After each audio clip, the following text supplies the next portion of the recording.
aqui é a professora Roberta e hoje nós temos mais uma aula super interessante. Agora que você já conheceu alguns tipos de solo e sabe sobre a importância de sua preservação, é hora de aprofundarmos num assunto que impacta negativamente na qualidade dos solos, os resíduos sólidos.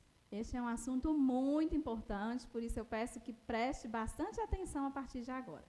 Preparados para mais uma aula incrível? Então vem comigo! Nas aulas anteriores, falamos sobre os solos, os tipos de solos, como eles se formam e como devem ser conduzidos para que possam ser preservados e também sobre alguns problemas que causam desequilíbrios ambientais nos solos. Então, agora nós vamos aprofundar o nosso estudo sobre os resíduos sólidos, pois eles ainda são um grande problema ambiental que tem impacto direto na qualidade tanto dos solos quanto dos recursos hídricos. Por isso, é importante que você tenha assistido às aulas anteriores, para darmos sequência na aula de hoje, ok? Se você ainda não assistiu à aula anterior, ainda dá tempo, faça uma pausa nessa videoaula, assista a aula anterior e depois volte aqui para não perder a sequência. Materiais considerados desnecessários ou indesejáveis compõem o lixo e são denominados resíduos sólidos. Esses materiais podem ser sintéticos, como embalagens plásticas e medicamentos vencidos, ou orgânicos, como as sobras de alimentos. Podem ter diferentes origens, doméstica, comercial, industrial, agrícola, hospitalar e até mesmo espacial, que é formado por equipamentos espaciais sem utilidades, como satélites, por exemplo.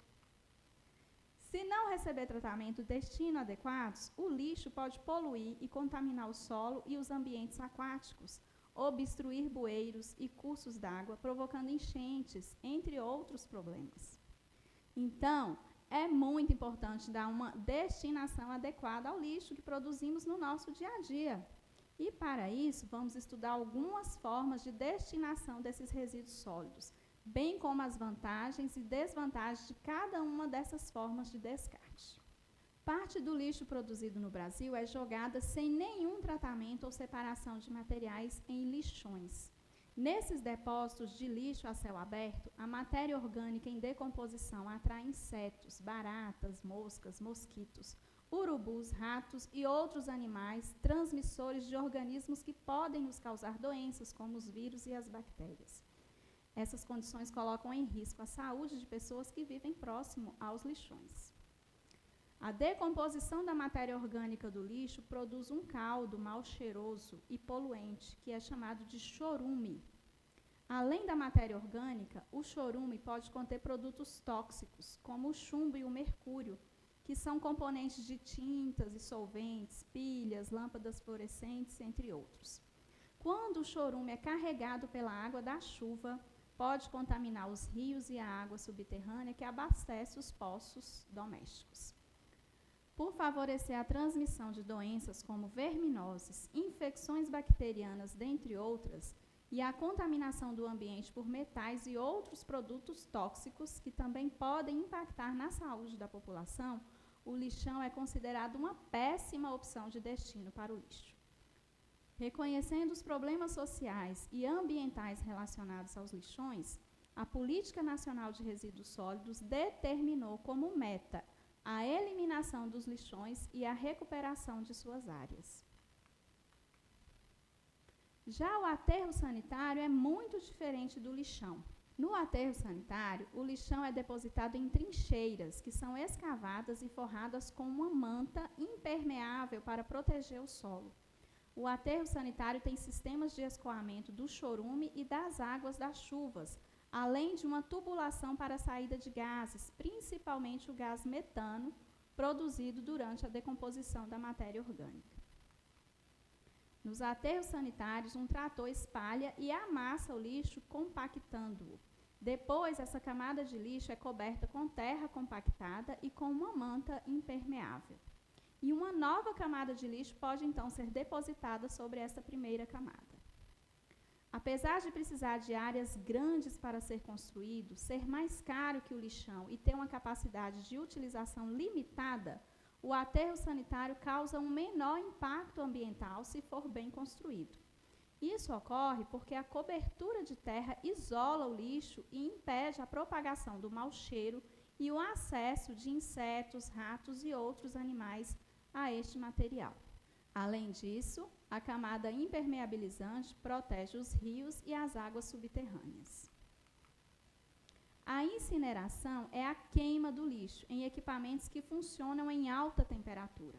Essa técnica apresenta a vantagem de reduzir bastante o volume do lixo.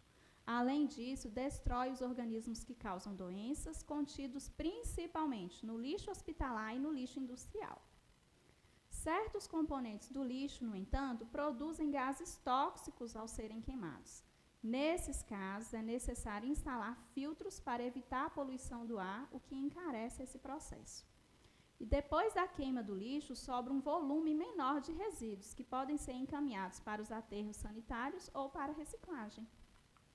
Para o lixo orgânico, há um destino alternativo aos aterros sanitários, que é a compostagem. A compostagem transforma a matéria orgânica, como estrume, folhas, papel e restos de comida, em adubo. E o adubo produzido é chamado de composto. Em primeiro lugar, é preciso retirar do lixo o material não orgânico, que não pode ser decomposto, e depois o lixo orgânico é triturado e levado para equipamentos que aceleram o processo de decomposição e a produção do adubo. A decomposição é promovida por bactérias e fungos, os quais transformam as substâncias orgânicas complexas em substâncias mais simples e depois em substâncias minerais que podem ser utilizadas pelas plantas. 1 tonelada de lixo doméstico rende cerca de 500 kg de composto orgânico. Além do adubo, a decomposição do lixo orgânico produz gases que podem ser aproveitados como combustíveis. Nesse caso, a matéria orgânica é depositada em recipientes grandes e fechados, os biodigestores, onde será produzido o biogás, uma mistura de gases combustíveis que polui menos que os derivados de petróleo, além de fertilizantes.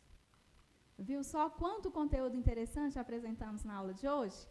Por hoje é só. Assista essa videoaula quantas vezes achar necessário, faça um resumo no seu caderno sobre o conteúdo da aula de hoje.